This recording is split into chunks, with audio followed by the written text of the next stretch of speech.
Good morning guys, hope you're all well and welcome back to another video for our super duper YouTube channel.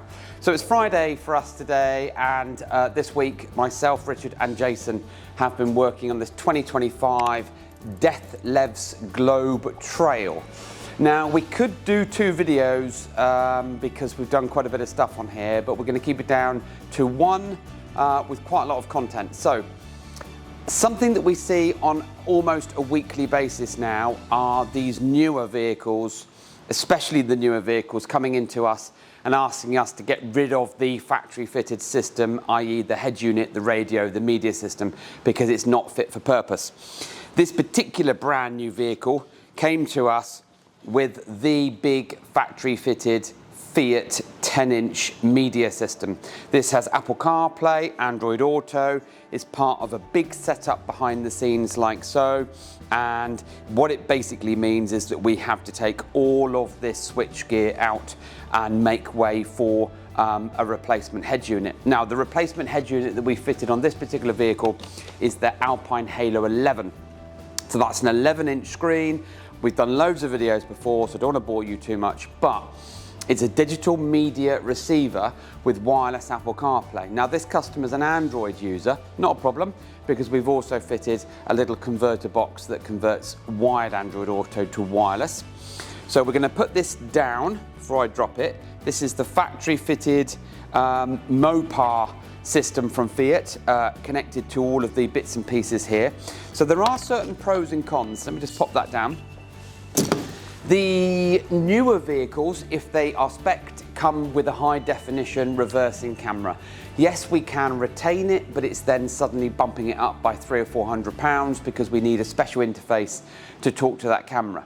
We haven't done that on this particular vehicle because we have fitted our 360-degree high definition camera system with the 1 terabyte hard drive. So therefore a reversing camera is irrelevant because of course the default view on the lovely new 10-inch screen will be the reversing camera as well as the overview or aerial view of the vehicle. So just going back to the Halo 11, we have fitted the Halo 11, but in conjunction with the Halo 11 we've done our triple audio package. That's sound deadening, speakers, dash tweeters, amplifier, subwoofer. And that basically means that this customer, we're going to give him back his old, nasty, cheap Fiat speakers. He's going to get in here and he's going to listen to something that's going to put a smile on his face because of the fact we've now got the three favourite words of mine: depth, warmth and clarity. Something that you will not get from the factory head unit, which we have noted, we've even done a video about it, how these are ridiculously underpowered. But now in conjunction with the new Halo 11 and also the triple audio package at the front end of the bus, this customer's going to be chuffed to bits because we've got Apple CarPlay and all the mod cons that you need: Bluetooth, FM, DAB, Bluetooth streaming, and interaction with the vehicle menu settings that were on there because we fitted Alpine, 2 years warranty, loads and loads of bits and pieces. But we've also had it in for an extra 3 days because of the 360. So we're going to do a quick walk around. We normally start at the front, but we're not just doing a 360 video. So let's start at the side here. This has been the hardest, or these vehicles are the hardest to work on. And the reason being is if you've watched loads of our videos, most of the 360s, not all, but most, are coach built vehicles. This has got a sliding door. So because it's got a sliding door, we have to fit the camera at the halfway point down the vehicle. So we have had to think outside the box. We have to allow for this sliding door to work and allow for this side camera to be reliable and be future-proofed. As part of that process, we have to think about the cable run for the door. How many times the door's going to open and close, how rough or smooth the customer's going to be with it, or gentle, and then also allowing for free movement of the cable. So if Sammy comes around this side, I'll show you what we've done here. So when the door is on its full open extent, we have fitted this Copex plastic tubing with our camera cable in here.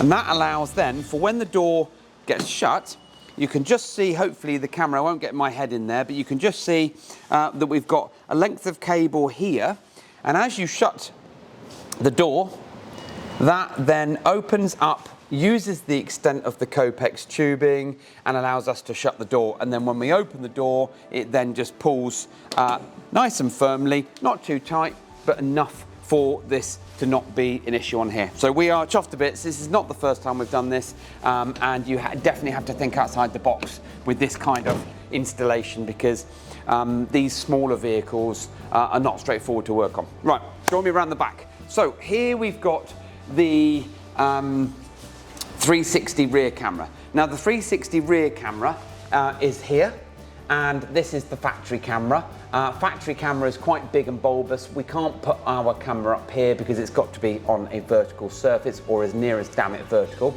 So on all of our videos that we've worked on these vehicles, you'll see that we always put this on the left-hand side of the barn door, because the right-hand side has got a very large overhang here. So we fix the camera in through here. We then run the cabling in, we run it down, we run it along to the grommet inside the door. So I'll just show you that quickly. So you wouldn't even know that we've been into this area here. Cable comes down, run in through here, and then run into the main cable carrier here, so that as far as you're concerned, it's not even fitted.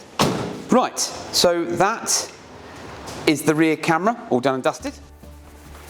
The second side camera, again, what we do, get a tape measure from the front, and as far as we can, we will duplicate what we've done, but of course this is not on a sliding door, and same height, same principle. The side cameras have got quite a lot of work to do because they've got to see down the sides of the vehicle. Luckily for us, this vehicle is not 9 meters long like some of the ones that we work on, so therefore it's not working as hard. Right, weather is not very nice today, but luckily we're inside. So, front camera. Now, I always bang on about the front cameras, and that's just because they have the hardest job to do. They're always the lowest to the ground. We have to make a custom bracket, and that custom bracket is then bent, shaped, and coloured, painted, sprayed, and using stainless steel nuts and bolts, we then fix the camera onto here, and this camera then sees everything forward from the front bumper, like so. So now is the exciting bit. Join me inside and we'll show you the 360. One of the things we are going to do at some point as well, when we've got a bit more time, is do a bit more in-depth video work of how we install the system from scratch, what's involved, also the quite complex task of the calibration side of it. This isn't just to plug it in and off you go. This needs to be calibrated. The software needs to be set for it to work. But we will cover that on another video.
Right, sat in the cab. It is a bit of a gloomy day today, so apologies for that. We are in our workshop with lots of LED lights and other such stuff, so it might not be as bright as we would like it to be. Right, just turning down the volume on there. So, Halo 11, no navigation, just Apple CarPlay and Android Auto, wireless Apple CarPlay, wired Android Auto, but it's one of the reasons why this customer is having this. Now we are buying in our own products that will be due with us in a few weeks' time that are absolutely dinky, but we're still in the process of sorting those bits and pieces out. But this little fella, we have done a video on our YouTube channel, but it was on our sister company. So if you go onto Advanced in Car, type in Android Auto Wireless or AA Wireless 2 on our channel, you'll see this in operation and being connected to a system like this and how it works. And all it does, it means that you don't have to plug your Android Auto in anymore to the wired aspect for it. It creates or provides that wireless connection, which is quite cool, and it's quite dinky, but not as dinky as some of the ones that we are going to be bringing in. Right. Halo 11, the wireless charging pad here is unaffected from us removing the factory head unit. That's in and working and charging. As you can see, it's just my phone's just lit up. We still fit a microphone and a GPS antenna, and then in the top cubby hole or the glove box we fitted both the USB leads for the Alpine. Steering wheel controls are retained, and even things like vehicle settings, so you can go into the vehicle setup in here and you can access vehicle information that you would have only been able to access through your original car radio, car stereo or head unit. The other thing that's good about this is because this particular vehicle came with the high-end model, you've got a little volume control down here, and this volume control down here is still operational, as you can see, and I can mute, I can turn the volume up, and I can even turn it off. That is because you've got beautiful seamless Alpine integration. If you have this volume knob and we're fitting an Alpine, we can do that for you and provide you with really nice integration bits and pieces. Now that's the Alpine sorted. Of course, we've got then the new door speakers, we've got the dash tweeters, we've got the sound deadening, we've got the subwoofer down here, we've got the hideaway amplifier. We've done loads of videos on our triple audio package, but this is a great all-round package from the audio and the head unit itself. Right, now we're going to talk to you about the 360. So above the Halo, we've gone for the 10-inch monitor. Now on a vehicle like this or as small as this, it makes it very, very difficult for us to fit this monitor anywhere that's going to be functional for this 360 to work and be viewed whilst you're driving. So we don't have any control over that, because wherever you put it is going to cause a bit of a grumble, especially for when it comes to MOT. When this needs to go in for an MOT, this vehicle, this will need to be unplugged and removed. Not a big deal, only takes 10 minutes, put it back on and you're good to go for another year. But ultimately, where else would you put it on a small dashboard like this? The quality is invaluable in terms of what the system offers and how it works. You just then need to live with the pros and cons. Now, as far as we're concerned, we've got our usual 4 high definition cameras, 180 degrees, all displaying up on this 10-inch HD monitor. We've got the aerial shot of the vehicle. It does look a bit odd in here at the moment because everything looks super tall, because we are in our workshop with walls left and right and the front and the back wall here. But of course, that's what it's designed to be. It's designed for us to be sitting, hovering 10 meters above the vehicle at all times when you're driving, for you to be able to then see that there's no obstacles around you or near to you. That's pedestrians, cyclists, cars and everything else. And you've always got your default image of the rear camera. So that's why we're not that bothered about the factory rear camera being retained, because of the fact that you've got this. You've got a new high definition rear camera on show all the time. So when we indicate left, that's the left-hand camera. You can see the wing mirror, and you can see the rear light cluster. So absolute security all down the side of the vehicle. If I do the right indicator, you can see our lovely tidy workshop. Again, you've got the wing mirror. Here you can just see it flashing, and you've got the rear light cluster, and you can see the whole of the side of the van. But what a lovely, clean, clear image you've got there. And those of you looking at that image thinking, oh, it's just fisheye. Well, of course, how can it see 180 degrees from one front of the vehicle to the back of the vehicle and not be twisted? It's a bit like looking at the world from 38,000 feet. It's curved, it's going to be, it's natural. So let's go back to the main screen. With our newly fitted dash switches on the right hand side here, we've got your red illuminated switch, which is your on off. We've then got a momentary switch. So the momentary switch, we just press it once, and the momentary switch changes the view. So the view is overview or aerial view, left hand side, right hand side. The next one is front camera. So the front camera can see the polished concrete floor and the front of the building, and then the default rear camera view. But if we go landscape, we've then got a really nice full screen landscape view of what's going on around you. So if you were in a field and you were maneuvering between caravans and motorhomes and whatever else, then this would give you an absolutely beautiful clean shot of maneuverability, so that you could park in a very, very tight space expertly. All right. So that's the 360. Don't forget, this is all connected to a 1 terabyte hard drive that then can be used for dash cam footage if needed.